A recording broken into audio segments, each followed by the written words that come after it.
Transmitting live from the Asylum Studios, deep in the bowels of Southwest Texas. It's the Joe Rouge Show. The show where we talk about anything and everything. Where nothing is sacred, nothing is watered down, and nothing is PC. All right. Hey, folks, this is Joe Rouge, and it is great to be with you guys once again, transmitting live from the Asylum Studios, from the Pimple on the backside of Texas, the beautiful city of Eagle Pass, and doing the very best we can to bring you the best quality talk radio we can muster without all the bluster. Welcome to the Joe Rouge Show. All right, folks, I hope you guys are ready for another week. It is Monday, the 29th of September, 2025. It is 19:05 hours at the start of this transmission. Well, busy weekend. We had a very busy weekend here at the Asylum. I hope you guys were able to catch the show Sunday. We talked about dealing with death from the book of Proverbs, our Sunday Bible study show. I hope you were able to catch that. Thought it was a fascinating study, to be honest with you. Not a bad one either, if I do say so myself. Right? We can't do that, right? That's prideful. We shouldn't do that. God hates pride. So anyway, got a busy week ahead of us. We're getting started here tonight. We have a very special guest waiting for us in the wings, and we'll be bringing him on here momentarily. We're going to be talking with Steve Wright, who is a congressional candidate for the Texas Congressional District 35, and we'll bring him on here just momentarily. But as always, we do have some housekeeping stuff that we need to get done, so we're going to get right into that. And folks, just so you know, this show is brought to you tonight by Ezra Healing. Ezra Healing is a substantial part of the new wellness paradigm currently being born all around the globe. I forgot to put the banner up. There we go. The global citizenry are no longer satisfied with the sick care version of so-called healthcare. Band-Aid medicine, endlessly treating symptoms rather than root causes, must be abandoned as soon as possible. Patient-centric care must be the priority. We need to transition to the do no harm model of private care that places humanity at the forefront of real health and wellness care. In this new model, your entire lifestyle is examined and analyzed to promote and support the totality of your body's integrated systems. Ezra Healing is a solutions-based health promotion and disease prevention grassroots movement that is always evolving to best serve you and your family. Now, for more information on Ezra Healing and all the programs they offer, and folks, they offer a ton of programs, and a good portion of it's free. Check them out. Go to EzraHealing.com. It should be up on your website, up on your screen right now. EzraHealing.com. That's EzraHealing.com. And if you do talk to anybody over there, make sure you let them know that you heard it right here on the Joe Roos Show, so that they'll know their money is being well spent. All right. Also, tonight's show is brought to you by podhome.fm. Now, podhome.fm, or Podhome, is the most modern and easy-to-use podcast hosting platform in the market today. Use it to publish your episodes, enhance your audio, and, of course, automatically generate transcripts, chapters, titles, show notes, and more. And you know what? You can even podcast live. That's right. You can podcast live across all of the modern podcasting apps and platforms. Podhome also offers the opportunity for a website free of charge, no additional charge to your monthly subscription that they'll help you maintain. Podhome has everything you need in one affordable subscription of $15.99 a month. That's $15.99 a month. And if you go over to podhome.fm today and sign up, you get 30 days free. So 30 days free, then $15.99 a month thereafter. It is a great platform. I've been using it now for about 3 years on the audio side of my show. And I'll be honest with you, folks. It's like having a whole team working for you. It's fantastic. It's just the features that they offer. And of course, they're always improving. They just recently launched their own podcast player app. So that's fantastic as well. The user interface is beautiful. You need to check it out. So podhome.fm, $15.99 a month after a 30-day free trial. So make sure you try it out. All right. Also, don't forget to head over to our website, joeroos.com. And when you get over there, open up that contact form and send us over a message. Let us know whatever's on your heart, whatever's on your mind, any questions, comments, cares, concerns that you might have, any issues, any complaints. If you have an idea for a guest or maybe a topic for a show, let us know. We're always open for that. So let us know what you're thinking. We'd love to hear from you guys. Now, if you don't want to use the web form, totally fine by me. You can always email me directly at info@joeroos.com. That's info@joeroos.com. Also, don't forget to look for the support button on the homepage. And remember that this is a value for value show. And all that simply means is that if you've received anything of value from what we're doing here, we're asking that you return that value to us in the form of a donation. It could be your time, your talent, your treasure. And as always, we'll lay out all the different ways you can help support us at the end of the show today. All right. Well, with all of that said, tonight's guest, Steve Wright, candidate for Congressional District 35. Steve started in law enforcement some 30 years ago in Kern County, California, where he saw firsthand the fallout from progressive policies that emphasize politics over people. He packed up his family 6 years ago or 7 years ago, so right, and moved to Texas. And now he sees some of the same policies taking place here in Texas that were taking place over in California. So he decided to run for Congress to fight back and protect these United States from division, low standards in education, and ruin of communities by policies that are absolutely soft on crime. And something I did not know until just before the show, he's currently serving as a constable over there in Kern. Where are you? Kamal County. Okay, there you go. So he's currently serving as a constable. So, Steve, welcome to the show. It is great to have you here. Thank you for being with us, and this is great. Great to have you here. Thank you very much. Thank you for the invite. Oh, awesome. So, opening salvo. So, what's something about you that most people don't know but should? Well, two things. One of the questions I got asked during the last campaign, because I'm actually the returning nominee for the Republican Party for District 35, was, how is a white guy like me going to serve the interest of the Hispanic population that's down in the San Antonio area? And actually, my background and heritage is actually Cherokee Indian. Wow. So you really can't choose where you're born at. And so my family ended up having to migrate from Oklahoma to California. That's kind of how we had to get there during the Dust Bowl era. So that's one thing. I'll give you two. Okay. During high school, because my stepfather was Mormon during that period of time, I actually had to go to seminary before high school ever started, every single morning, all 4 years during that period of time. So I have pretty grounded, structured Christian background too. All right, outstanding.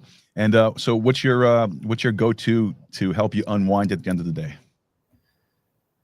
Well, family. I try to sit there. We were fortunate enough to bring both my girls from California before they got interested in their significant others. So they're both here. So I try to spend enough time with them. My wife.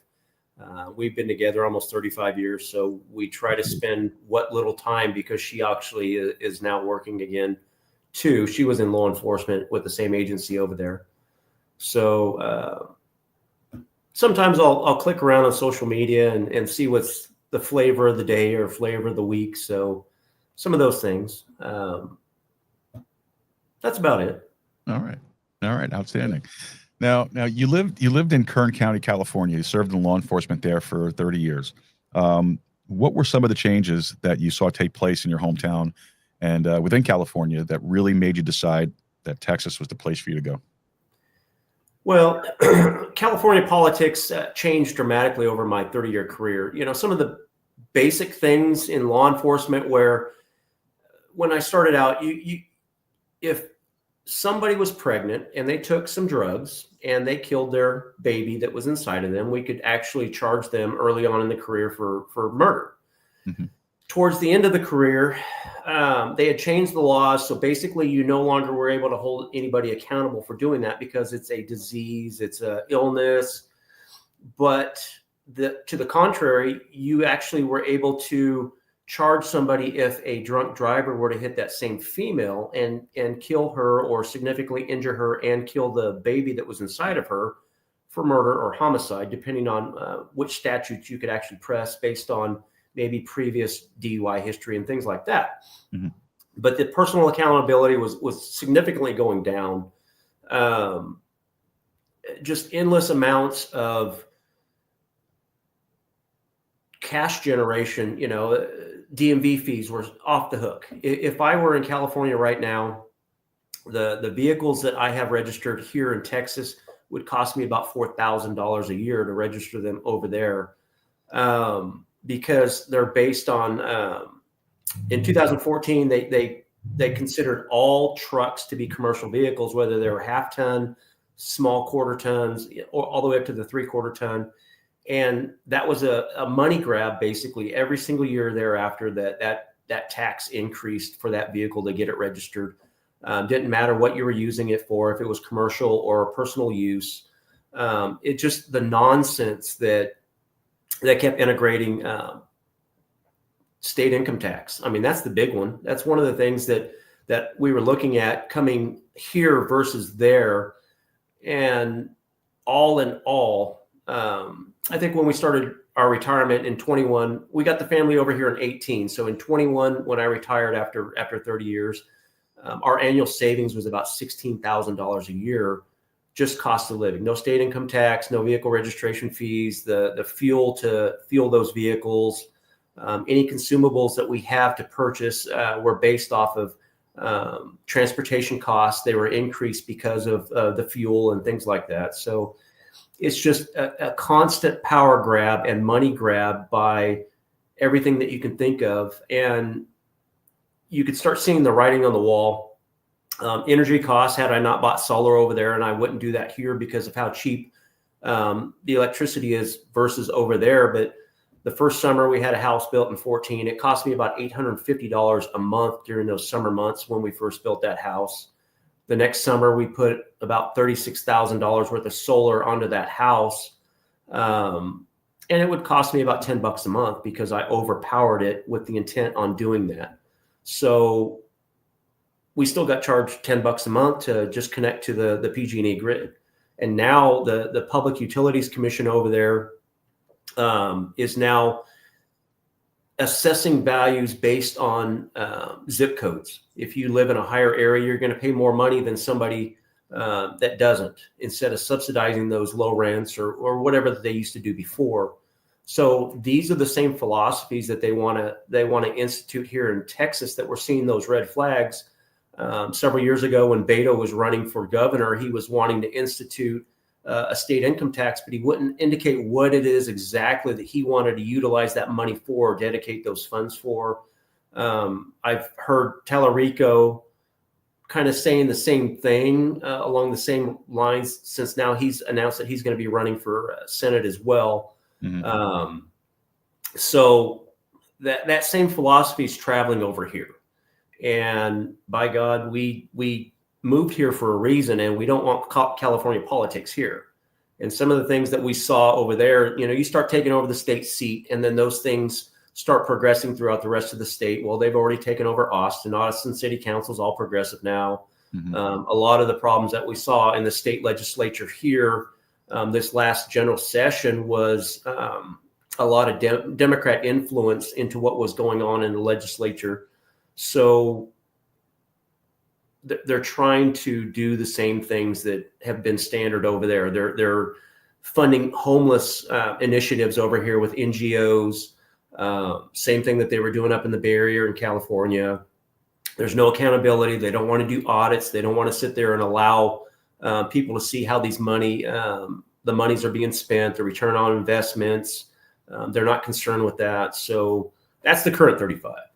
We now have a new redistrict 35, which kind of more resembles what people's voting history is for the new 35 that we're going to be running in. Yeah, I was actually going to ask you about the whole redistricting, because it can be very confusing once they start breaking these things up. And now I know that your campaign, we had talked prior to the show, you're going to be running up against several folks right now. Sure. And it could change before December when the filing period is over to get on the state ballot. So we'll see. All right. Now, how has your campaign strategy changed from your previous run? Well, we have to. It's a lot better. So when I ran in 24, I ended up becoming going through the primary. There was 5 of us. Went into the runoff in June. We found out basically the 1st of August that we had won the runoff, and we were looking at a 70% demographic of voters that traditionally voted for Democrats. Mm-hmm. The current rep, Greg Kassar, and he was my motivation as to why it is that I actually wanted to run against him, because of those progressive philosophies that I don't agree with. They're not good for the country. They're certainly not good for Texas. And as a result, we were able to have a significant amount of success with the uphill battle. I think we shaved off almost 8 points during that voting period, which showed that people were being more reasonable to the policies that were being pushed out by people rather than the politics of the Progressive Party. So we had a little bit more reasonable voter base. Now we're looking at 3 new counties: Guadalupe, Karnes, and Wilson. And then they changed Bexar County, which is still currently in the current 35. They took away the downtown area, gave that to District 20. Those were voters that traditionally vote blue, Democrat. And they opened up a little bit more of Cibolo, Shirts, and Converse, bringing in a little bit more of the military area down there in Converse as well. So the new district is looking like 55, 56% voter base for Republicans. All right. It's, to me, when you talk redistricting, it is very confusing, and I get lost in a lot of the details of it, but you're running in a district that's largely Democrat, and currently not but in the new district. Okay, and well, that kind of goes along with the next question. Was what are the unique challenges that you faced in building a grassroots support, and how you're going to increase voter turnout? I had a lot. Okay, so the biggest issue that we had was fundraising during the last campaign. I think I only generated maybe about $4,500 in donations, but by doing that, we had to shift going door to door. We did about 3,000 door knocks in San Antonio. We kind of partnered with Ted Cruz's campaign. We did a lot of door knocking in combination with his campaign that was in areas of 35 at the time. So all in all, I think we knocked on about 12,000 doors, and predominantly that was me. Wow. I mean, so, we weren't getting a lot of support down in Bexar County from volunteers, things like that. So I was down there alone. Some of the things that we were hearing in downtown San Antonio, some of the housing associations that I was invited to come speak at, it's refreshing to hear a voice on the Republican side or the opposing side, because the only people that ever come talk to us are Democrats. And one of the ones in particular that I was at, actually she characterizes herself as a socialist, Terry Castillo. She's on San Antonio City Council, I think District 5. She was there that night. They were pitching the new Project Marble that they have for the new Spurs stadium. Mm-hmm. And she was not having what I was having to say, but the board that invited me there was wanting to hear what I had to say. And so it was refreshing to see the reactions and the warmth, that they were, the reception that we were getting while I was down there. So, and I've heard that time and time again. We don't have Republicans that come in to the low income areas and present their platforms, their message, and things like that. So unfortunately, a lot of those areas are no longer going to be in the new 35, but the same dynamics and demographics exist for Bexar County that need to be addressed for those people. And I think some of the warmth that we were getting is that they were looking at my law enforcement background as being working class, blue collar, and the representation that they want to see for somebody, because we're losing the working class in this country. And I think over the weekend I was looking at some of the numbers, and if you look at Congress at an entirety, it's less than 2% that have a background of working class, blue collar representation there. So most of the representation are professions, very successful business owners. They have a lot of affluent backers, donors.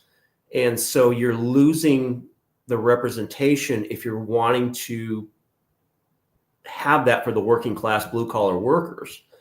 And a lot of the people that are turning away from what used to traditionally be the Democrat Party, having that association, are looking to find out what Republicans are willing to do or what their messaging is going to be. And so I think I'm more representative of that. And I think that's what kind of was resounding a lot during the last campaign. I'm hoping that it carries through with this new campaign. And the economic base for the new 3 counties basically is exactly the makeup for where I was raised at in Kern County, with an oil, ag, and ranch atmosphere being predominant for their economic base. So it's important to be able to address those issues in the 3 new counties that we're going to be looking to represent also. I think the Republican Party I think working class people, blue collar people, are starting to realize that the Republican Party is really the party for the working people at this point. The Democratic Party that exists today is not the same Democratic Party that existed in the 60s and the 50s. Not at all. So it has traveled so far to the left. It has traveled so far to the extreme left that it just doesn't resonate with the average hardworking, middle class, blue collar worker. The type of person that loves family, loves church, loves to work and provide and take care of their families. And of course, the working class gets beaten up, taxes and such. But there's definitely a shift in this country in the representation of the working class person, and that is the majority of this country. And the sad thing is, like you said, 2% of Congress doesn't have that type of a background, so there really is no real representation there. Folks in Congress are basically serving their masters, and their masters are the ultra rich, the ultra rich corporations, yes, and the special interest groups, and so they've totally lost touch. And what we're seeing here now is, and I'm hoping that this is a long-term change for Republicans, is that the image of the Republican is now more of, hey, look, we're just, we love the same things you love. We want to ensure those things are remain intact, and conserve. It's not a bad word. conserve and preserve those things which made this country the greatest country on the earth.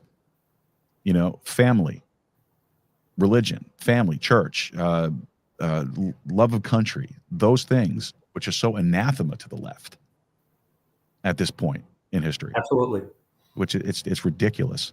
So it's refreshing to see that there are candidates going out into these districts and going out and meeting these people and bringing that message and getting that type of response. It's extremely refreshing to hear, because if you look at what's gone on, I don't know, maybe you have experienced this, maybe you've done it yourself. I know I recognize in doing it myself, but in the past, being young, growing up, you see a candidate, you hear what they have to say, you like what they have to say, you vote for them, and then your life goes on autopilot. You don't check in to see what they've done. You don't check in to see what they're doing. And as a result, now we're faced with a $37 trillion deficit on our country. The people that are depending on Social Security benefits are getting taxed or having reduced benefits because our previous Congresses have either leveraged the Social Security Trust Fund, or they've taxed people because they've been productive members of society by having maybe a spouse that has an income, a pension, maybe they have a pension, and they're going to reduce benefits for something that they've achieved and paid for their entire life. And that's what exactly needs to change, because the funds have been depleted. We need to get people working more back in this country to start generating more revenue for Social Security. We need to figure out how to replenish those Social Security Trust Act funds from what has been robbed, stolen, leveraged in the past.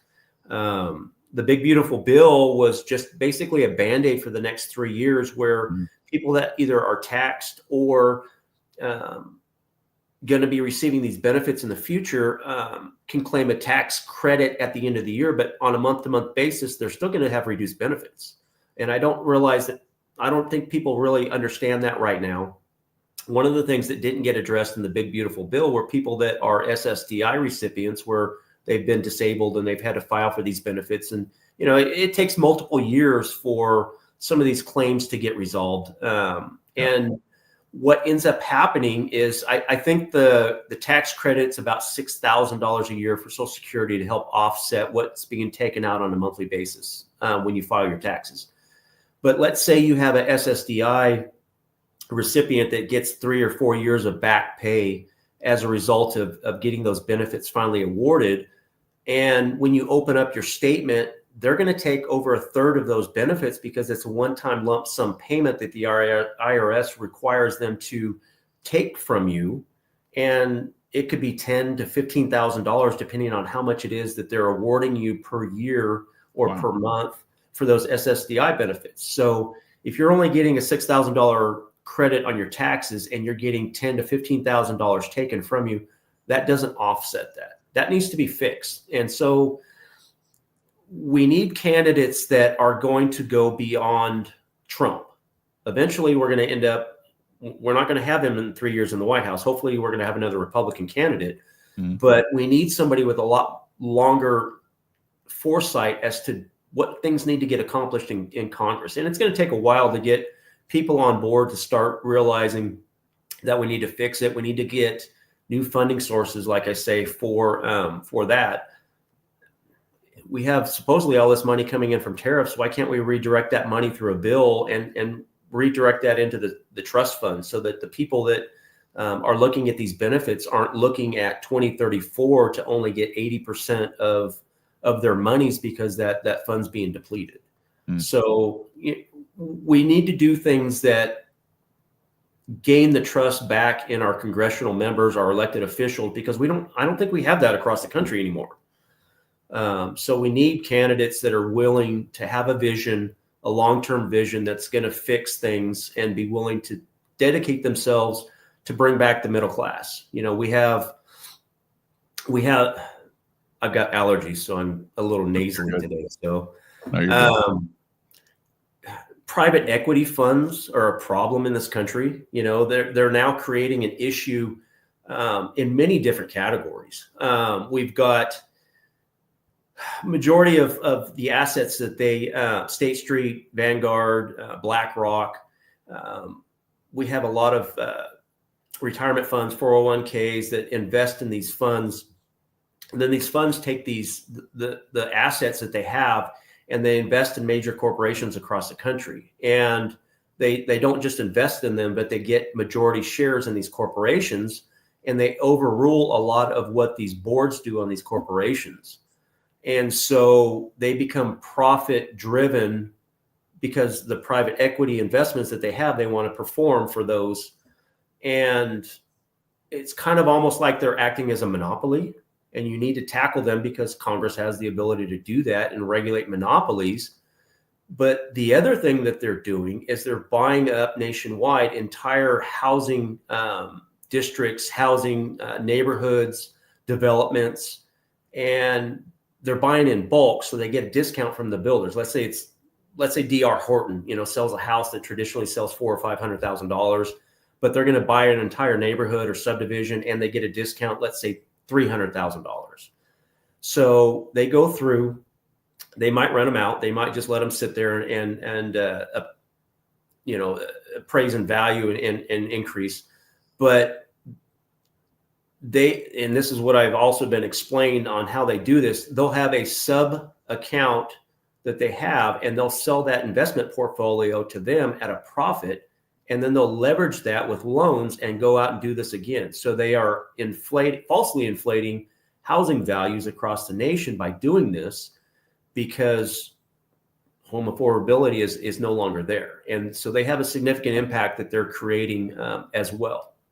So what does that do for our young people that are wanting to buy houses, get into first housing projects, investments, retirees, things like that? It makes it almost impossible. Correct. So there's a lot of problems with our country, and it starts with some of the things that our congressional members do. And until we start getting people that hopefully start jumping in to elections like this, that are grassroots candidates that are understanding what the history of what taxes do to your paycheck, your families, the bad policies that they implement,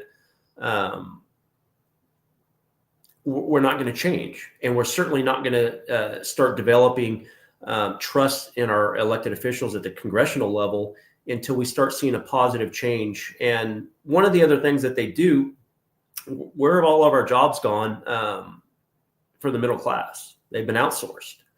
So if these private equity firms are having controlling interests and votes for a lot of these major corporations, they also have influence on who the CEOs are going to be. And if they're wanting to drive profits, they're going to be outsourcing that labor for whatever it is that they're managing, making, and developing, and they're going to outsource it to other countries. And that's what has happened over the years. Then they go to the legislature and they get tariff reductions or fees and stuff that are a little bit more accommodating, so they can still bring in that profit or that product from another country at a reasonable price, so that they can still have a marginal profit. So some of these things like Mexico, you have to have, 73% American made to bring in a truck from Ford from Mexico into the U.S. in order to get some of those tariff reductions and such. Mm-hmm. But so they affect a lot of different aspects of our national economics. So it's going to be hard without additional candidates moving forward to start helping to address some of these issues. Yeah, well, I agree with you 100% on that. We do need more people. We need fresh blood coming into Congress, and we're going to get into that in a little bit.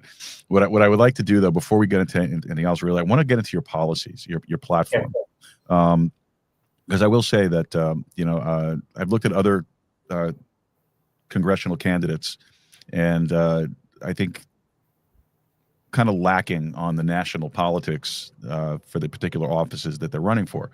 Now, the first thing that you listed on your policy platform is, and I'd like you to explain this, is human trafficking. Now you've listed this as your first policy, and you explain that you've been a witness to this behavior, and in your time in serving law enforcement.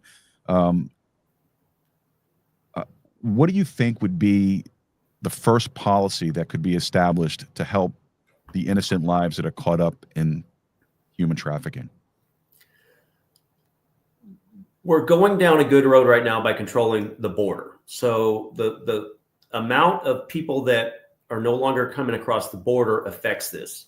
Going after the cartels, because they're the ones that have controlled the human trafficking aspect of it. It actually is more lucrative money-wise to the cartels than the drug industry and the smuggling of that. But hand in hand, controlling the border is the biggest issue. So human trafficking, it's not only sex trade, but it's labor trade. So if somebody's wanting to be smuggled across the border, they have to pay a fee to these mules that are getting them from point A to point B. And if they don't have the ability to pay the entire fee, then they identify them, label them. They get family locations, things like that. And they have to provide labor to work off that indenture amount that costs them to get over the border. Right. If they get deported, it happens all over again. And so they do a lot of, most of the issues are sex-related trafficking, but we need to increase the amount of crimes on a national level that can be enforced for that. And we need to make sure that we keep going on the same path with the border control issue that we're currently on, so that we don't continue that cycle. So policies and such regarding the drug trafficking and the human trafficking, we need to continue doing the aspects of cartel related crimes and things that are adversely affecting this population. So like the drug cartels are now being tagged with, if somebody dies, passes away, they can be charged with murder because of the product. Same thing with the labor. If you're trafficking a minor, you should have almost the same penalties as the drug traffickers, because you're taking the innocence away from a minor because of what you're doing to them. It's irreparable harm, PTSD, the bodily autonomy, the functions, things like that affect in so many different ways from that environment and that climate. The amount of sexual assaults just coming over the border from these individuals alone, just by controlling the traffic on the border, is going to stop that. So we need people that are willing to identify and help us get these people out of the trafficking atmosphere. And that's what ICE, that's what their secondary mission is. Mm-hmm. And they don't get a lot of credit for doing that. They got almost 125,000 people in the last 9 months that have been identified coming out of trafficking. So we need to make sure that we're prosecuting the people that we can and investigating to identify the cartel members that we're going after, and getting them prosecuted. I agree with you. So what would be the top 3 things that you think should be done immediately or could be done immediately to put an end to human trafficking? We need to find the people first, because we're still missing, I think, almost 200,000 kids that, went missing over the last 4 years. Mm-hmm. We need to start doing the networking, and we need to continue funding the ICE administration department that is actually doing those investigations along with the FBI, the local sheriffs. So they need to be able to have the infrastructure to be able to go out and investigate these crimes. And we need to stop having some of the interactions that we have at these law enforcement facilities, which depletes our ability to accomplish that part of the mission that ICE actually does. We need to make sure that we have more prosecutors that can sit there and prosecute these crimes, and the investigators that are willing to develop the cases to move forward. So it's a lot of funding and a lot of staff resources that need to be dedicated into investigating these crimes. All right. Now, you also list drug trafficking, and I know we touched briefly on that just now, but yeah, especially here in Texas, especially here where I live in Eagle Pass. I'm sitting right here on the border. It's a huge issue. Granted, the borders here right now, it's 99.9% completely shut down. There's no illegal crossings taking place right now. But in your experience as law enforcement, this brought you closer to this problem. And then, of course, with the rise of deaths from fentanyl and the power of the cartels in Mexico, what do you see as an immediate first line of defense against drug trafficking? The border's a good start. I would like to see the wall because it deters the people from coming over to begin with. Not a lot of people are a fan of that, but it dedicates resources from what we saw under the past 4 years, where the cartels would have people cross illegally in one certain area. Law enforcement actually swarms into that area to deal with the illegal crossings, leaving other areas that are unprotected to traffic or smuggle in other things that they need to bring across the country. So it leaves other areas unprotected. The wall is just a deterrent to allow some of those resources to stop in the future. There is other technology and such that they need to be funded with. We need to have the enhanced crimes. We need to go more after the cartels. And I don't think people understand the scope of exactly what we're talking about with just fentanyl alone. It's almost been 120,000 people a year that we've had adversely die because of the fentanyl trafficking that we've had in this country. That's right. Yeah. Matter of fact, one of my former campaign from last year, his son passed away. The first 4 years that I was actually retired, I worked for Hays CISD, the school district up in Hays County. And we had almost 6 overdose cases, 4 deaths. One of those was that candidate's son during that period of time. And so it affects not only the family, it affects the communities, it affects the school district, his family, his friends. It's not just an unnamed tragedy because of that. It is something that resonates with the community when it happens. It's your brother, it's your family member, it's your uncle, it's your dad. And a lot of people don't associate that. And I think a lot of what some of these progressives are doing is that they're trying to dehumanize the element of what is going on in this country so that it doesn't seem to be so bad. And when you start talking to people, it affects them directly in a lot of different ways. So it's impactful, and we need to start looking at prosecuting, not just at a state level, but at a federal level. If we can sit there and have these investigations and turn them over to the federal officials to get a lot more enhanced punishments and go after the cartels like Trump wants to do. And that takes a lot of federal resources that are getting dispersed across the country to deal a lot of with the protests that we're doing right now. So right. If people would just allow ICE to do their jobs, we could better on the back end with their collateral assignments, make them a lot more positive difference for some of the families that are being affected by this.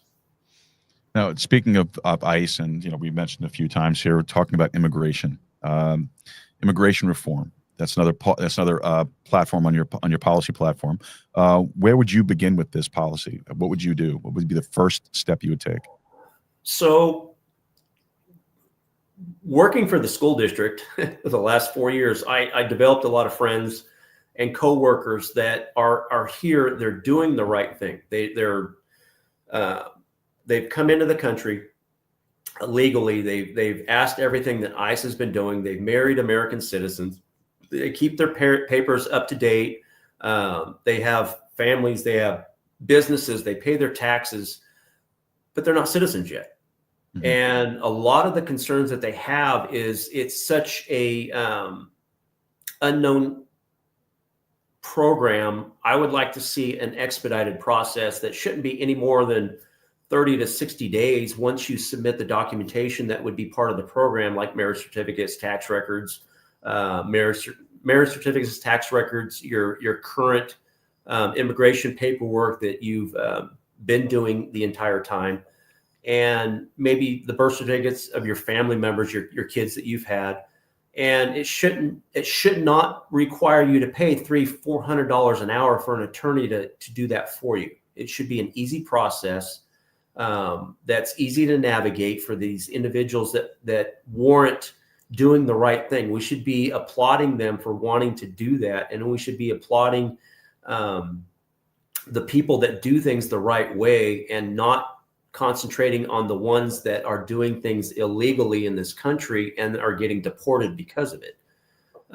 It's not a reward, but it's a common sense approach to something that should be happening anyway. A lot of these individuals already have Social Security numbers. You know, they're paying their taxes, they're doing everything we've asked of them, and they just don't think that they can afford the time, the effort, and the resources necessary to become a U.S. citizen. And it's just unnecessary. So that's one thing I would like to see, just an expedited process. Go ahead. I thought you had something. No, I was going to, but I'm not formulating the question properly in my head yet, so it'll come to me. But I guess basically my question is, I mean, it does take years to become a U.S. citizen, and like you said, tons of money. Granted. I had a friend of mine from ICE when I worked in California that he was born here and raised here, but his grandmother spent almost 15 years doing the process, the legal and the right way to come here, paying the money, waiting for the background investigations, waiting for the okay to come over. And he said that the reward that she got by getting here was immeasurable. She waited to do her time, and the family appreciates being here and the time and commitment that she did and devoted to the family to bring them to this country so they can have a better life. And they were from the Indonesia area, so the rewards are there, and we need to reinstill that our citizenship from other countries coming here means something. It's not something that should just be given through amnesty or expected or for free. I'm glad you said that, because that's what I was thinking. Because I was going to say that, there does need to be a change in the policy to become a U.S. citizen. It does need to be a faster process, and by a faster process, we don't mean amnesty, like you just said, and but that seems to be the quick response that you get from the folks that are in Congress or elected officials is just let them in, just give them the citizenship, whatever. But yet, in the same time, you have all these people that have come in the right way and have been working hard to try to get to the stage where these people who've crossed over illegally are now granted citizenship while they're still on a waiting list, and they're still paying fees, and they're still going through the process of it. Absolutely. So I agree with you on that. It does need to it does need to be streamlined, and also I think as well, I think other countries are more selective of who they allow into the country to become citizens, and I think that's something that we need to start doing too. Things are more restrictive in a lot of other countries that criticize our immigration process and the lack of empathy or sympathy that we do not have towards people that have come into our country illegally. And when you go back at their countries, they've got more stricter guidelines than we do. Mm-hmm. So it's almost like the president of Mexico lecturing us on their citizens that are in our country illegally, which had occurred 6 months ago. And I remember that. And yet, you're not even supposed to traverse through Mexico without making contact with Mexico, even if your intent is to come to the U.S. And our policies are supposed to be followed that before we contact anybody or allow anybody into our country, you're supposed to vet the paperwork that they had received from Mexico just to traverse across their country to get here. It doesn't matter if they're from Mexico or anywhere else, mm-hmm. but just by entering Mexico with the intent on coming here, you're supposed to get approved through their process in paperwork to come here. And we ignored that over the last 4 years, and so did they. So it's just, to me, kind of hypocritical that, just Mexico's just one example. Of course. No, of course. I know that Australia is extremely hard to get citizenship going to Australia, because you have to demonstrate that you have something that you're going to be able to contribute to their culture and their society. Same thing in Japan. Correct. You have to assimilate. You can't. There is no coming to those countries and saying, well, I refuse to learn your language. I refuse to follow your rules. I refuse to follow your laws. We see that now coming in with all of these folks coming in from these Muslim countries. They refuse to assimilate. Sharia law, and and it's. I know there's a law in on the books in Texas already where Sharia law is banned, but yet you still have these places like Epic City popping up. Correct. It's terrible. I saw a video. And they're providing political donations to allow these things to go between the state and local levels to approve these communities. Yeah, it's ridiculous. I mean, it's like you're talking out of both sides of your mouth and you're saying two different things. Correct. Not you. I'm talking about So I like to be a black and white issue person because it there's no ambiguity. Agreed. Absolutely. Earlier today I was actually talking to a friend of mine and saw this video from England, and it was a Muslim preacher talking about how they have 500 Christian churches have closed in England, and those properties were purchased by Muslim groups, and now those Christian churches are now places of worship for the Islamic community. And it's happening there, it's happening here, it's happening all over. Sure. Because they're not coming into this country with the intention of assimilating. They're coming in here to bring whatever beliefs they have. Yeah, exactly. From wherever they're coming from, and trying to change everything here to make it more like it was over there. Well, if it was so great over there, why don't you stay there? Correct. If your beliefs are already in place there, then it seems like you would be a good fit to stay there. Exactly. And like you said, over the last 4 years of the previous administration, the open door policies that they had did not make the process of coming into this country any less complicated. Correct. So it's immigration's a very difficult thing unless you just follow the existing laws. If you follow the laws, that would infer that you have personal accountability in mind, or responsibility, right. Individual responsibility or accountability, and that's not what the new movement that's being pushed out by the progressives embraces. They want open societies. They want people to travel. They want people to exist. And, you start looking at these homeless populations that have mental health issues, drug problems, and where these communities have embedded the progressive ideology. The law enforcement's been told to keep their hands off, Well, look what's happening somewhat in San Antonio, but huge issue in Austin. So we saw it in California, and the only time that they actually started cleaning up and allowing police to interact and do the job that they needed to do and clean up the homeless in the Bay Area this last 6 months was because people started screaming about having audits for the $20 billion that they've spent in the last 4 years for the homeless population. Right. No return on investment. And so they wanted to start acting like they were being compassionate and reflective of the laws that were already on the books, but it was just a distraction from the audit requests and demands that they were getting from all that money. And you see a lot of that up in Austin. And a lot of these homeless populations, they network. So if things are being shut down in California, where do you think that they're going to go to? They're going to go someplace that have community resources and law enforcement that has a hands-off approach to right. that population. And so the population in Austin is increasing. Obviously, it's a no-brainer.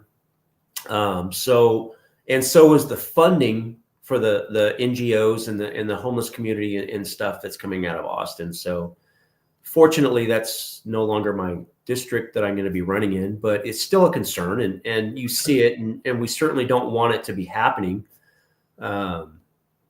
But what's your thoughts on dual citizenship? I think dual citizenship should not be a thing. I think you're either a citizen of this country or you're not. Especially when it comes to members of Congress or elected officials in government service, whether it's a state, local, or federal level. I think dual citizenship should be forbidden. Absolutely not allowed. Where are your allegiances? Would it surprise you that every single foreign-born citizen that's been elected into Congress has dual citizenship? Oh, no, I'm not surprised by that at all. Okay. Not at all.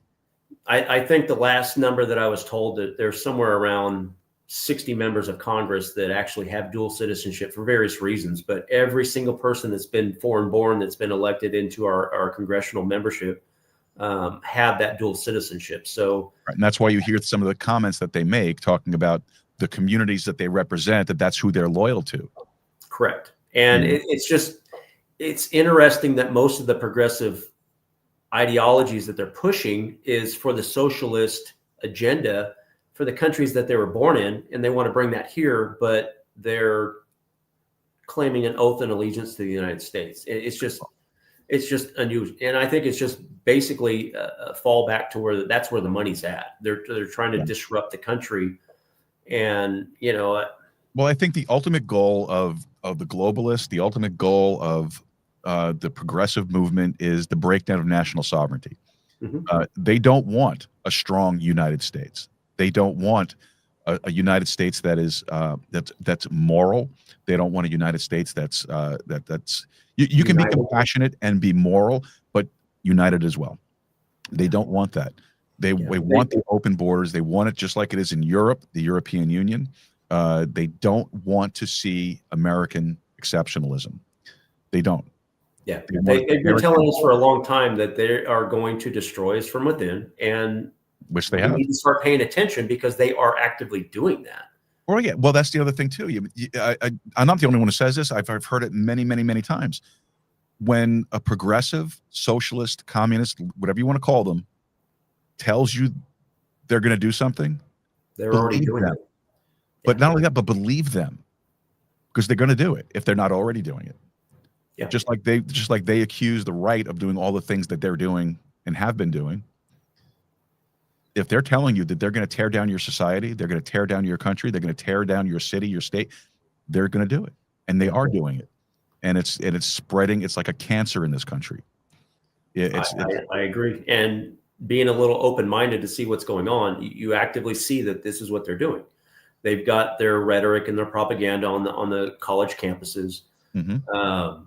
Thank God, we had Charlie Kirk for the period of time that we had him. That was opening people's eyes and bringing God back into our youth and redirecting them, because what's been going on for the last 15 years, we've been pushing out that if you're going to be a success in this country, you need a college degree, and they've been detracting from the hands-on labor, trades that we hold value in this country for the working class. Absolutely. So we've got a huge deficit in jobs that are in those markets. And now they're saying that it's our fault because we're deporting the people that are doing these jobs, when we've been recruiting people and telling them that they need to have a college degree, and they don't have programs in place that force these kids to look and see what the job market capability of being able to support yourself with whatever degree path that you want to follow while you're in college. And so you have a saturation in one field that you're never, ever going to be able to support yourself, or much less a family. Right. So we need to get back to promoting the trades. And one of the things, so when we came over here, we were able to bring my youngest daughter. We allowed her to go to the last 2 years of high school here to develop some of those friendships. Mm-hmm. But some of the things that they were doing over here with the education system in Texas, we hadn't seen over in California in decades. So they had a lot of those regional occupational programs that they shut down, stating that it was money-related issues over there. But it's just different priorities versus over here. It's right. And it was refreshing to see it. And I'm glad, and wanting to support that and continue that here for Texas, because the people want to have Texas values first. But we also need to promote policies across the nation that affect everybody equally. It doesn't matter what party you're in, taxes, immigration, all these different things, economics, they affect everybody equally, and they don't want to admit it, but it happens. Yeah, and just two quick comments on what we said previously. I think, personally speaking, that the reason why folks, they push you need to have a college education is because you go to these liberal colleges and you're not taught how to think, you're taught what to think. So you get all of these brainwashed people coming out with these pieces of paper that just says that they've been trained. Yeah. To me, that's all it is. That piece of paper does not tell me I know anything more than anybody else. I was just taught what to think, not how to think. You can't think critically. That's why you can get into debates with people with higher degree. Look, I have some college, okay, and I consider myself educated. Some of the dumbest people I've ever had any kind of debate with or any kind of discussion with are people with higher education degrees. Some of the dumbest people, because they don't think critically. They're told what to think, not how to think. It took it. I had a moment several years ago where I decided that, you know what, I need to study myself, and I did my own research, and I did my own work, and I taught myself, and I learned more factual information actually teaching myself and doing my own research and my own study than I ever did in all the classes that I've taken in college. Much more broader base. Of course, and I went to college. I did my city university training education in New York. I went to Bible school. I read. You should see my library inside there. I've read just about everything that I have on that shelf. I love the Enlightenment period of our history. People say the World War II generation's the greatest generation. Yeah, great generation. Yes, for sure. Absolutely. The greatest generation was our founding generation. Yeah. That's my opinion. Settlers. Yeah, yes, exactly. So, I studied that. I read that. I love that stuff because that's who we are as a country, as America. All right. America is, is not the United States. That is not America. All right. America is an idea, and America is values. America is freedom. It's liberty. And we don't have that anymore because we have a bunch of brainwashed morons running around telling us that, no, the government says that you do this, and the government gave you that right, and the government said this, when that's absolutely untrue. And I'm on a soapbox. I'm going to stop. Well, that was the beauty with Charlie Kirk, that he was able to root out the faults in our formal higher education system and really promote critical thinking in our youth, to look at an opposing view to gain an original thought of yourself. Exactly. And unfortunately, that's what got him killed. Unfortunately, yes. And there's other theories involved in all that stuff, which I don't really get into because I think that just disrespects his life and everything he did. So I don't play around. I read them. I find them fascinating to see all the different points of view. Correct.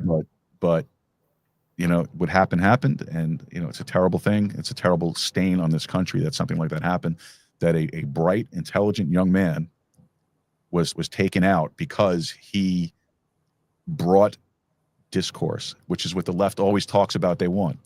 We have to talk. We have to talk. We have to have discourse. We have to have discussion. Well, we're doing that, but it's not what we want to hear. Well, exactly. Their version of discourse and discussion is that you agree with everything that they say. Yeah. And you acknowledge everything that they say, which you get when you go to college. Correct. You're taught what to think and what to say. And we need people that continue promoting the same philosophy that Charlie Kirk promoted across the country. And I don't know who is going to pick up that torch, but I think it's incumbent on people that are going to be looking in office to start looking at our youth and making sure that they're taken care of and they're future is going to be secure for whatever that they want to do. I'm a big advocate in government. The first responsibility it has to its community and its citizens is public safety. Everything thereafter is just a bunch of programs and services that allow us to seek out the quality of life that we want to pursue. And it shouldn't be incumbent on us to have to work for government to sustain government. It should be the other way around. And we need to get back to that. Yes, absolutely. Another thing, and I've said this before, and I'll say it again, because I firmly believe this. The only thing that I want government to do for me is to protect my right to do for myself. Yeah. That's all I want government to do. I want them out of my way. Primarily what the conservative movement entails is less government so that we have least amount of government in our personal lives as possible. And we're keeping as much money in our pockets that we earn along the way that we possibly can, because we see that the government is not responsible fiscally in how they spend our money. And I think that's one of the things Doge brought out as well. And it's going to continue going on. So I wonder how many liberals realize that on their tax form, when they submit their documentation to the government, that there's a little box there that says you can contribute more. Yeah. And what they take. I mean, how many liberals know that? I mean, if you want to fund government, go right ahead. Don't take it out of my pocket. You're not, because they're not representing me. Yeah. Billionaires are the problem, but what is it exactly that you want them to pay? Right. I mean, they're the ones that took the risks. They created these companies, these corporations, these businesses. They employ hundreds of thousands of people. They pay property taxes. They pay employees' wages, which get taxed. They pay for Social Security for those employees, for the employer share, but they're not paying enough. It's them individually that they think they need to pay more, but they never can itemize exactly what it is that they need to be paying. And for what? Exactly. There's never a number associated with that. When you have Elon Musk getting a $55 billion settlement payout for stock shares by the performance of Tesla, and he's paying 20% in taxes in 1 year by cashing that out, that's 20%. I think usually when I was filing my taxes, I'm usually between 18 or 20%. I think that's high, but that seems to be comparable what my entire career I was paying in taxes. But they want them paying 30, 40, 50, 60%. I think they never can provide an actual number, but the companies that they created have a substantial impact on the communities. So that's never going to be enough. No, it never will. It never will. But we are way off into the weeds here, brother. Let's get back to your policies here. Veterans, first responders. What are three things that you believe we could do better when it comes to recognizing the service that our veterans and first responders provide? Well, let's take veterans first. We need to continue down the same path that we're going right now. They're coming out with these programs for community care to serve our veterans that the VA cannot adequately serve. Maybe they might be in rural areas, but we need to make sure that those programs are efficient. Get rid of all the red tape, get rid of the waiting periods. I certainly don't like to hear the suicide rates that we have from our veterans on a national level every single year. They need the services. I understand what PTSD is. I've had to deal with it many, many times in law enforcement, and you can never give enough to a veteran because of what they've done for our country to preserve the way of life that we have. One of my uncles, and God forbid, whenever I get the time to do it, because I was denied the time, but my dad's middle brother died with brain cancer. He was in the Air Force. He got brain cancer because of Agent Orange due to back in Vietnam. And my dad fought for years and years and years to get him put on the Vietnam Memorial. And that actually happened on Father's Day every year when they induct the new people that are being put on the wall. And I tried to go back there. I think it was 2011 when he was inducted, and I was denied the time off because we had too many people at work off at the same time. So I was never able to do that. My wife just got home from work, so I would like to go back there and see that for myself, because that was the last time that my grandmother was able to actually travel back there and have some of his family present for that induction. But my dad's, carried the torch and done those every single year when he's asked to go do that for the new inductees. But it's impactful. I've never heard of my family, which strong military background, all across the board, complain on the VA services, but I certainly have heard about them by talking to people and networking with people and stuff. So we need to make sure that they're taken care of. And the less administrative bloat that we have, we need to carry that torch and move forward. Agreed. First responders, it's the same thing. One of the things that we need to look at is when, they're paying the ultimate price, either side of the house, whether it's veterans or law enforcement. The law enforcement side of the house has a congressional program, and they give an annuity for the family members if somebody's either disabled or died in the line of duty. And some of those things that I became first aware of when we had some of the people that passed away giving their life in our agency, that some of these programs are backlogged 2, 3, 4, 5 years to get these benefits to the family, and they need to be brought into place. We need to have representation that supports law enforcement from the top of government down, because these people are the ones that are out there, and it's fire. It's not just police, but it's all public safety. Right. These are the ones that they call when we have problems locally to come help us out. And so every single day that, you have a law enforcement background yourself. And so it's, you never know what's going to happen at the start of your shift. And you hope that you get to go home to your family at the end of your shift. So whatever happens to you, whatever's said to you throughout that shift, it's like water on a duck's back. It rolls off as long as I can sit there and go home to my family at the end of the night. That's right. Yeah. So that's the goal. And by the time that I retired in 21, we had the 2020 riots all summer long, being confronted on the receiving end of those riots. You have a clear cut analogy as to what their ideologies are and what their potential is when they want to weaponize these ideologies. And so that was one of the motivations that I had when I learned that the current sitting congressional member of 35 did that to Austin by defunding Austin police, because he was embracing the BLM Antifa movement. And they had to utilize some force that was during some of those riots that they were doing in Austin. And he politicized that and used that political theater to defund the PD up there.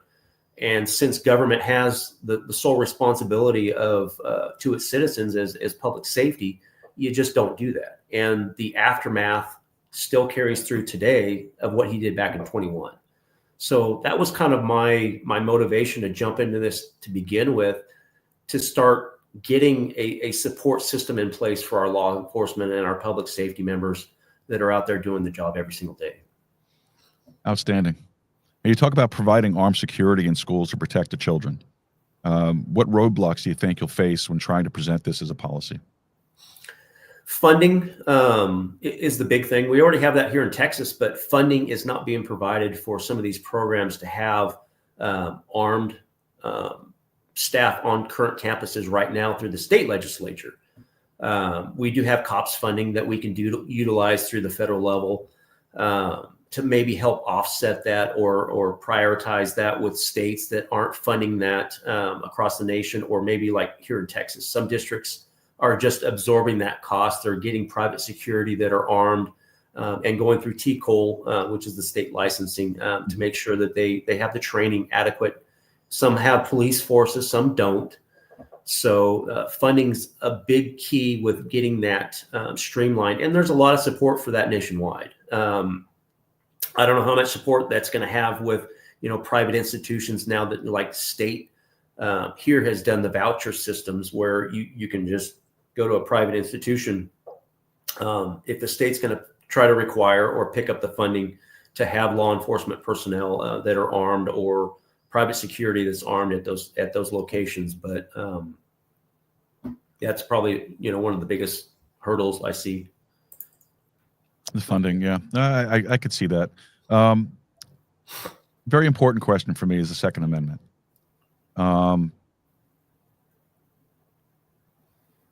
What are your immediate thoughts, your concerns when it comes to the Second Amendment?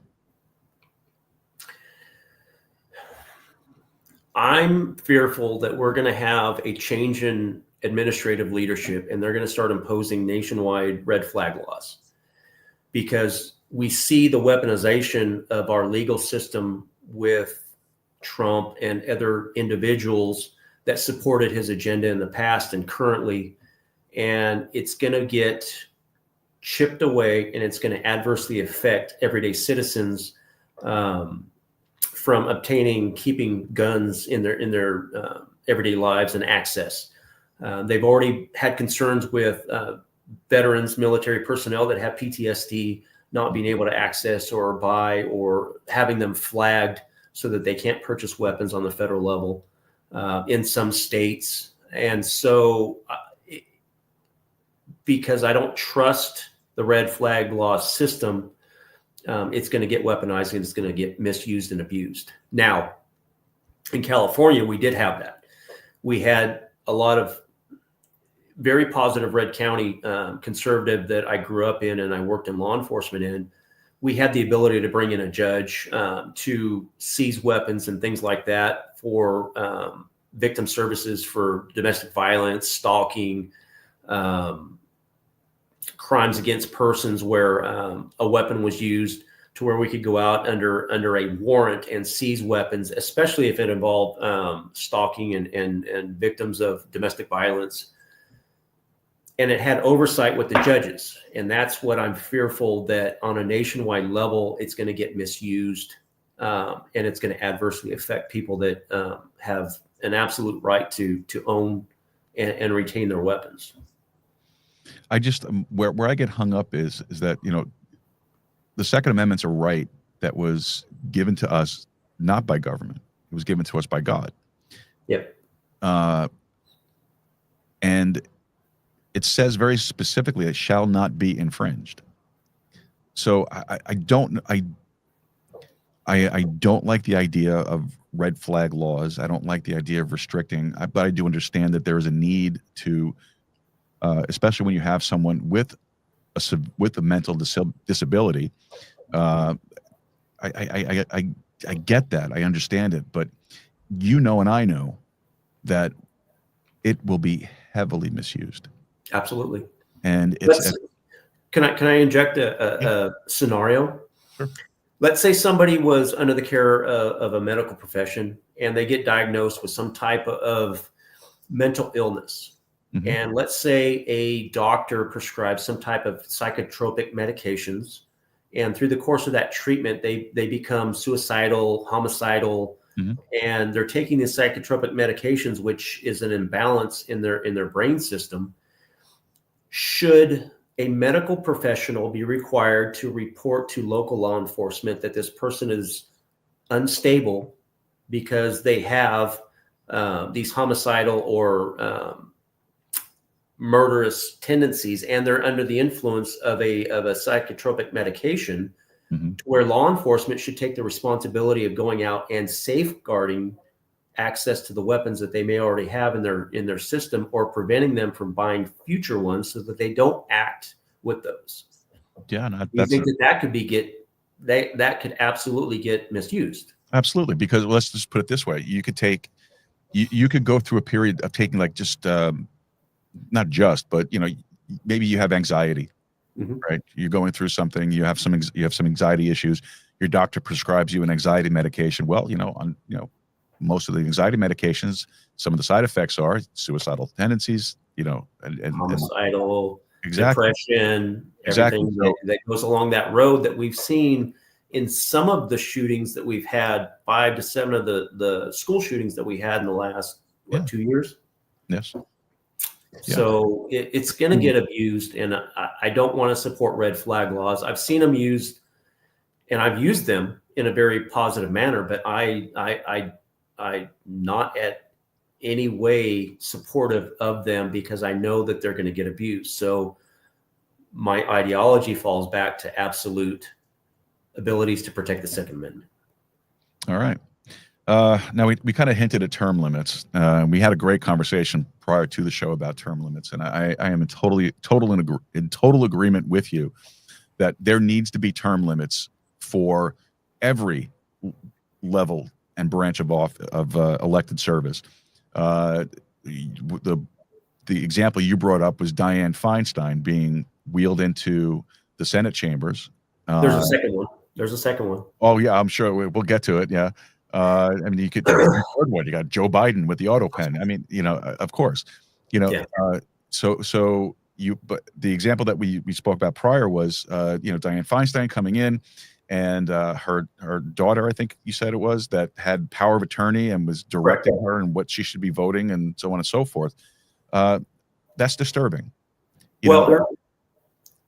Some of the what I saw was that her staff members, her aides, were wheeling her into the Senate chamber to vote on issues that needed to be voted on at the time, and they're directing her on what she needs to vote, in what manner she needs to vote for that bill that was up for vote at the time. And then shortly thereafter, there was a news article that came out that her daughter actually had a power of attorney over her because of her inability to make decisions for herself, both financially and health-wise.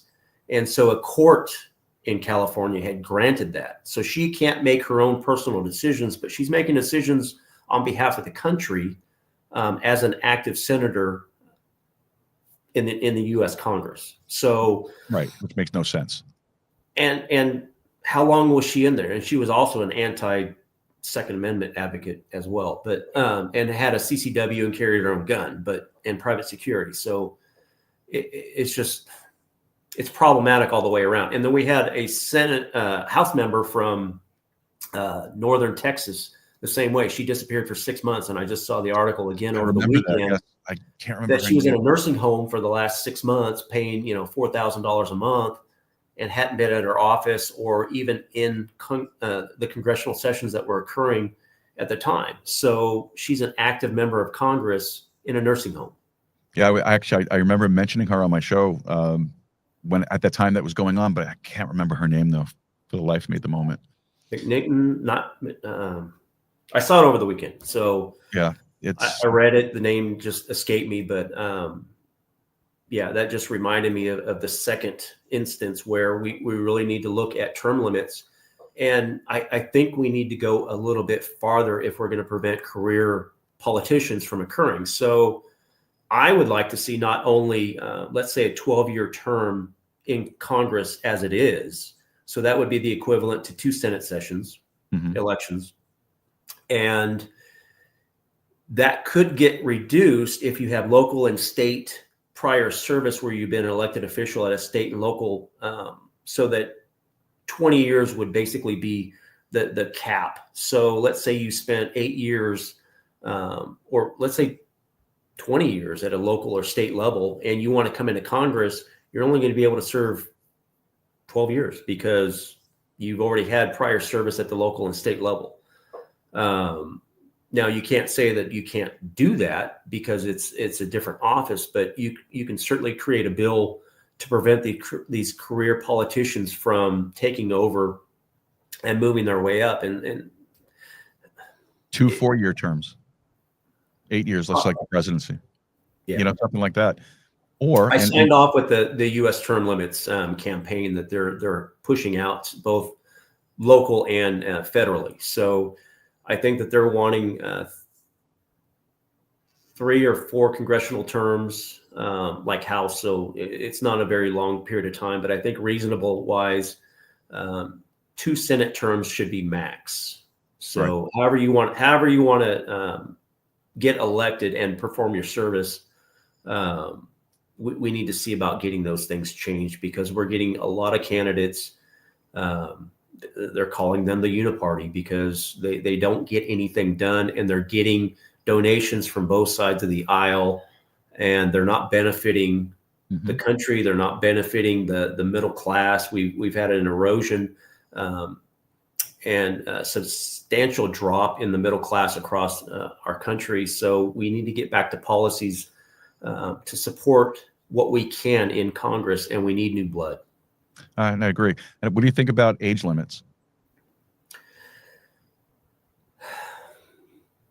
It's hard to say. I mean, I'm getting up there in age. You know, I just turned 56, but I mean, I'm not done serving.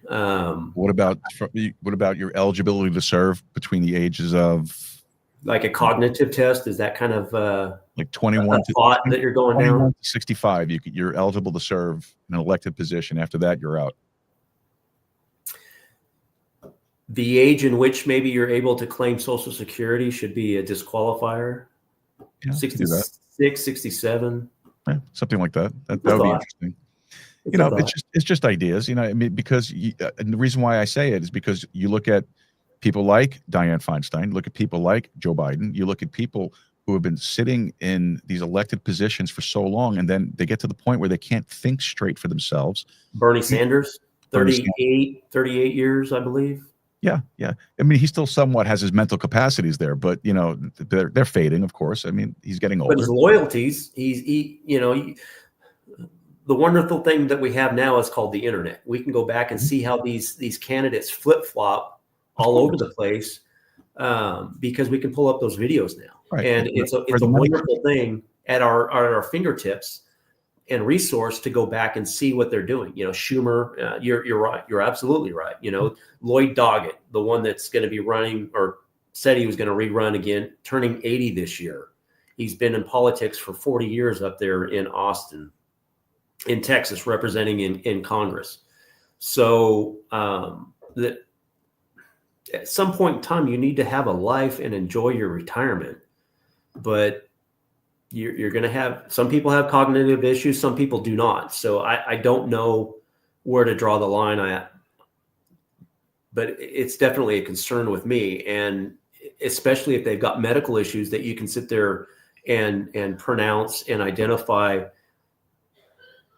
Congress needs to be able to take action on these individuals because they're not serving the American public when they can't serve themselves. I agree. All right. There was a quote on your website that I saw, and you wrote this quote: "Progressive ideologies ruin America and are divisive. We deserve better, Texas. We deserve better, Texas, than to be deceived by Democrats who support low education standards and open borders, who are soft on crime, and vote to defund our police." So we're living in a country right now that's very, very divided. Do you think it can be brought back together again? It's going to be very difficult without new blood in Congress because we have all this dark money, and we need to figure out how to get rid of it. But the messaging that's coming across from the left side is making our political atmosphere so polarizing. I don't see a lot of bipartisan measures getting passed in our current state of affairs in Congress. And so until we can start creating a better path, and I truly think that if we're going to be better as a country, we need to have bipartisan agreements so that one half of the nation, depends on who the majority is, has a voice in what's moving forward for the laws and the bills and the path that our country needs to take.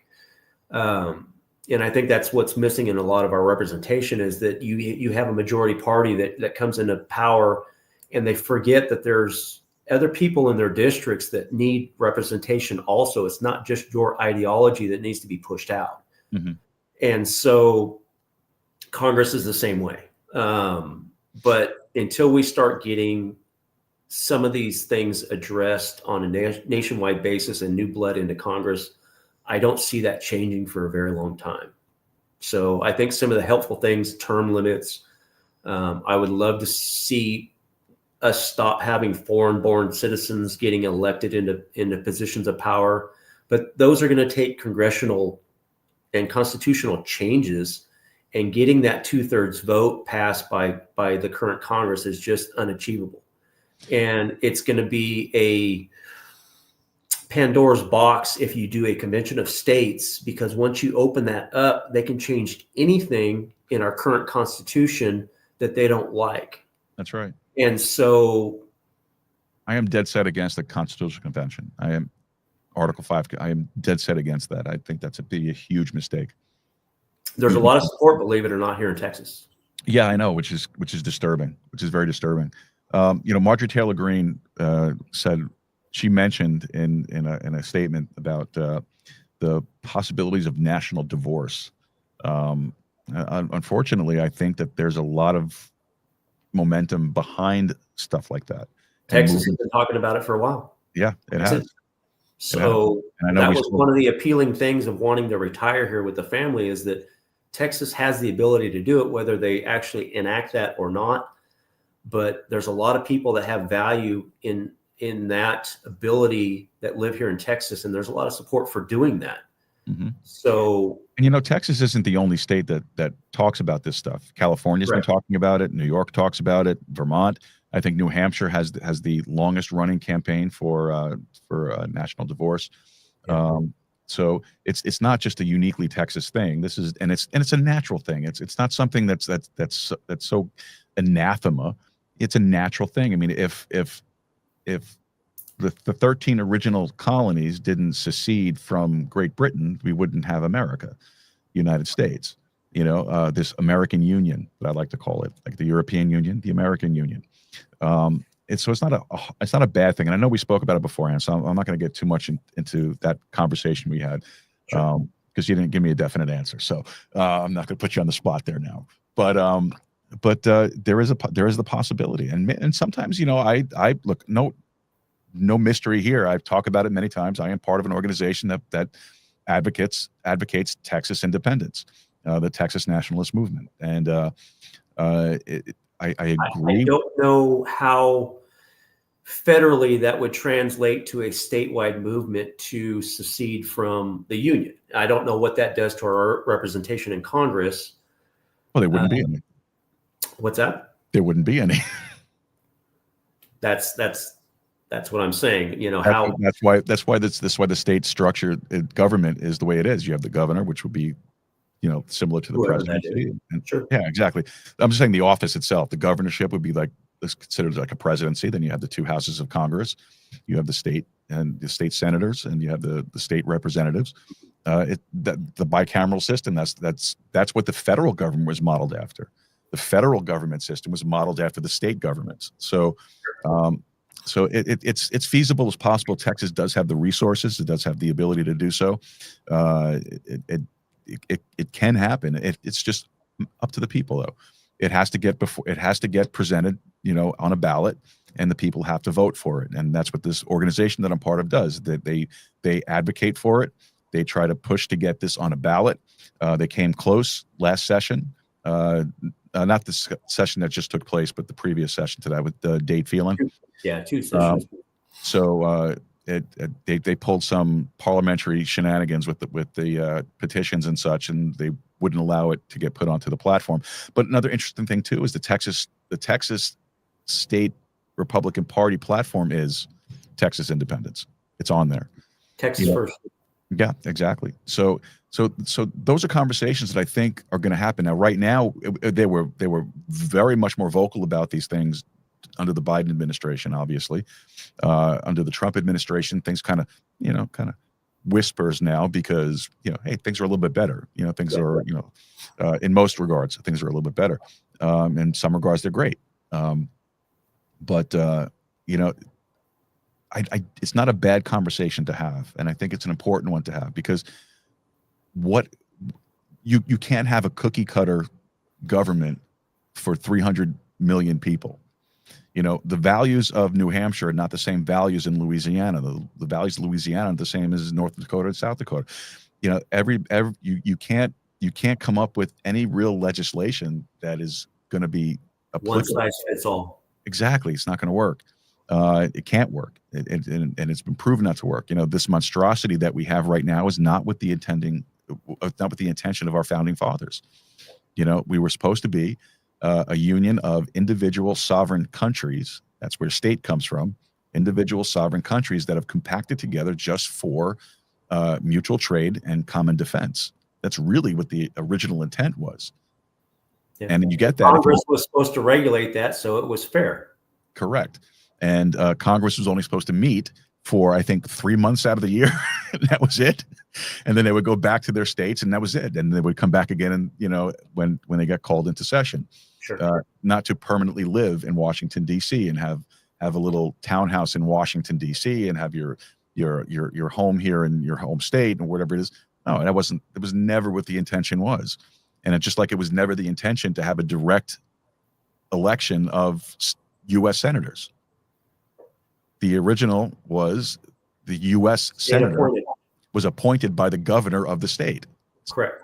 For accountability. So if that senator is not acting in accordance with what the state actually needs, then the governor can recall that person, that senator. And this is why I'm so dead set against constitution, because all this stuff is on the table and can get completely shredded, just like it was before. And that's still the only position that the governor can do a special appointment for until the next election cycle or special election is called, is for the senators. They don't have that authority to do that for the House representatives. So the ones that have come up vacant this year, this last session, because, somebody passed away and somebody had mental issues or was in a nursing home. Let me just put it that way. Exactly. So we're incumbent on having a absence of representation in Congress, because there's no ability for the governor to make those appointments temporarily, to still have a voice for the constituents and the state itself. And it's important, as our population base increases, you're going to have a disparity across the nation. Of course. California, New York, Texas, we have these very large populations. So these smaller states are going to be incumbent on the policies that we push forward, because we're going to have the representational base in Congress to represent our own interest as a state first. And that's what every Texas representative should have in Congress, is looking to our state values and the constituents here. And I fully believe that. So that goes the same way across the board. So as our population blows up, you're going to have a disparity in representation in some of these smaller populated states. Of course. So let's get to some final thoughts here. Now, so you're running for Congress, obviously. Why did you decide to run for Congress and not for a local office? The impact that I experienced myself, being on, like I said earlier, being on the opposite end of a riot because of these ideologies that are being pushed out, seeing the adverse effects of what has gone on in California, and moving and getting away from that, getting the hell out of California and coming to some place that's more sensible, that we can have, God, family, and protection of our constitutional rights in a state with a lot of like-minded individuals. And the things that I grew up in a conservative county and represent, I want those things protected, and I want those protected for the individuals that I want to represent. But I've been adversely affected, just like everybody else has been adversely affected by these progressive failed policies and ideologies that are being pushed out, not just here in Texas, but across the nation. So they're no longer dangerous, they're deadly. And something that happened 13 days ago, 14 days ago, shows exactly what the capabilities are when you start promoting this rhetoric and this propaganda across the nation. People will take action, whether it's good or bad. And we see a lot more of the bad, because that's what the media likes to promote. So when I learned what the stance was on the current congressional member and representative in 35, defunding the police, my law enforcement background, I was a union representative for 15 years as a deputy sheriff, and another 3 years when I was on the detention side of the house. I enjoyed that representation. I enjoyed making sure that we had safe working conditions and fair wages and things like that. And I missed it. I missed the mental fight, to make sure that people are taken care of. And I just thought it was a natural ascension in going for that congressional seat because of the ideology that was being pushed out by that particular individual. And so it's not something I ever thought about getting into politics. But yet here we are. And we went through a successful grassroots unknown candidate campaign, came out as the Republican nominee. We shaved off almost 8 points out of that race from a traditional blue Democrat base. And we signed up to do that again in April to keep pushing against that message, against that same candidate. And then the governor and the president had other ideas by doing pushing out the redistricting. So I'm not a quitter. We've already filed, we've already moved forward, and some of the same existing district is going to be in the new district, and that being down in Bexar County. But the new counties entirely, Guadalupe, Karnes, and Wilson, represent what I grew up in, and I fought with the representation that I had because of the same economic base that those new counties rely on, with good, solid policies across our country. Mm-hmm. So I understand the farming aspect. I understand the ranch aspect. I understand that we're in a drought, but we need to protect the water so that we have agriculture. We have the ability for these ranchers, these dairy farmers, to produce quality product and preserve what we do agriculturally, and then the freedom that we're going to have for our resources moving forward for oil and natural gas and things like that. And Karnes County is one of the primary recipients of that economic base that needs to be protected. So it feels like home. The new 3 counties traditionally feel like home, where I was raised at. Right. And the working class individuals, the small businesses that are they're really the heart of our nation, and they produce good quality working class individuals, blue collar workers, also need to have their interests protected too.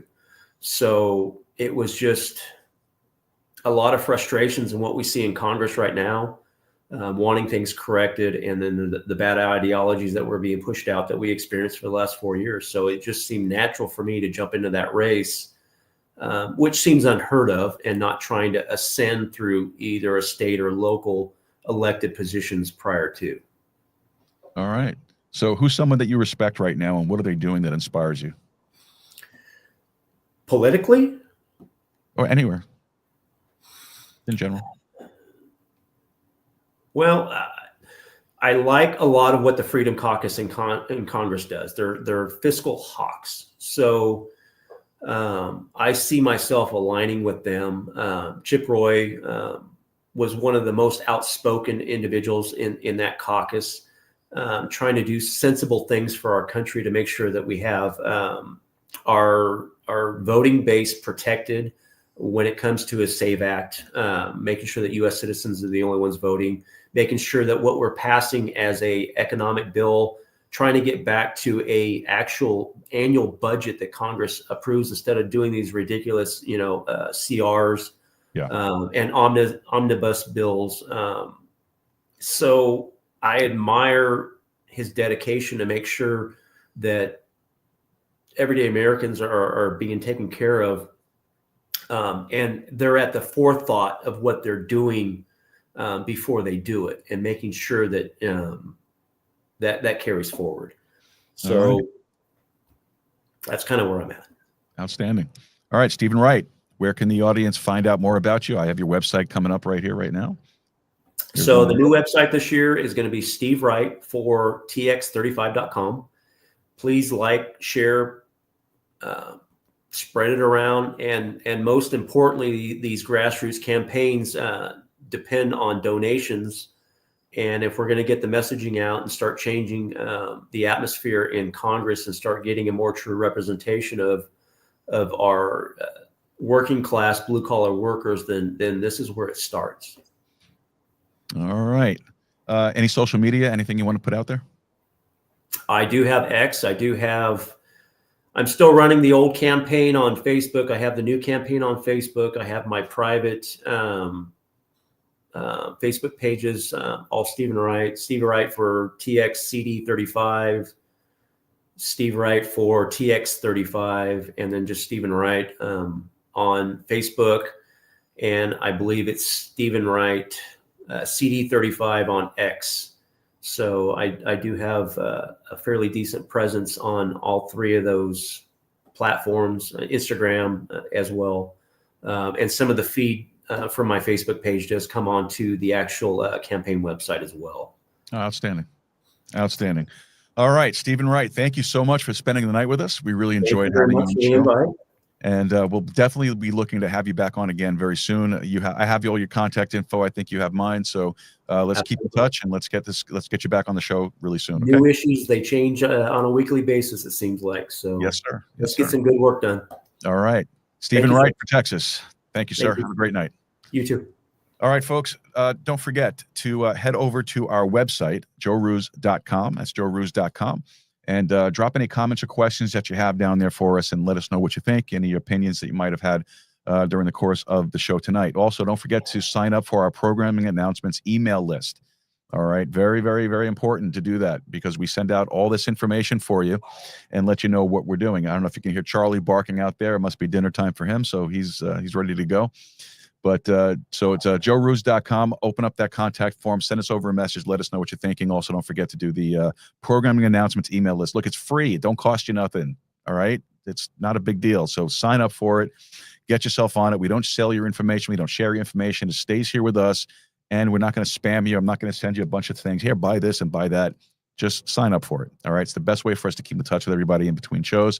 And it's really informative, too. So get to know more about the guests before they actually come on. All right. Don't forget to head over to our social medias. You can find us all on, I call it Twix because I don't know if it's Twitter or X anymore. So it's Twix. At Joe Roos, Truth Social, at Joe Roos, Minds. Great platform. And don't forget, founder, CEO of Minds is going to be on the show with us in October 22nd. Minds.com, at Joe Roos. Facebook is Joe Roos Show. Instagram is not Joe Roos. Don't forget, because we got banned, so we had to start over again. So not Joe Roos. TikTok, Joe.Roos. Getter, at Joe Roos as well. All right, shout-outs to our executive producers, Wayne Rankin, Rosanna Rankin, Carolina Jimenez, Marissa Lee, and Anonymous Angela. Thank you guys for all that you do and your contributions of your time, your talent, your treasure. We really do appreciate that incredibly. So thank you so much. Now, if you're wondering what that means, very simply this. They signed up, donating their time, their talent, or their treasure. So associate producer, if you want to donate your treasure, your associate producer is $17.76 a month. Producer is $18.36 a month. Executive producer is $25 a month and up. You all get the same shout out on every single show. You get included in all the show notes. You get included in all the emails and everything that we send out. And the executive producers get to be on the show with us live, and which is always a lot of fun. And we have Wayne Rankin coming on the show on Wednesday to talk about the project that he is working on. We have our crypto wallet information up there as well. So if you want to donate cryptos, it's all up there as well. And we also want to say thank you to the folks that are listening on the modern podcast apps that are streaming sats to us right now. Thank you so much for that. We really do appreciate it. All right. Now, if you want to check out the modern podcast apps, just go to modernpodcastapps.com or podcastindex.org. All right. I think that should just about do it for us for tonight. All right, folks. Don't forget the website, joeroos.com. Let us know what you think. And folks, listen, make Texas independent again. Go podcasting, keep a steady stride, and keep talking. Good night, folks. Happy trails to you until we meet again.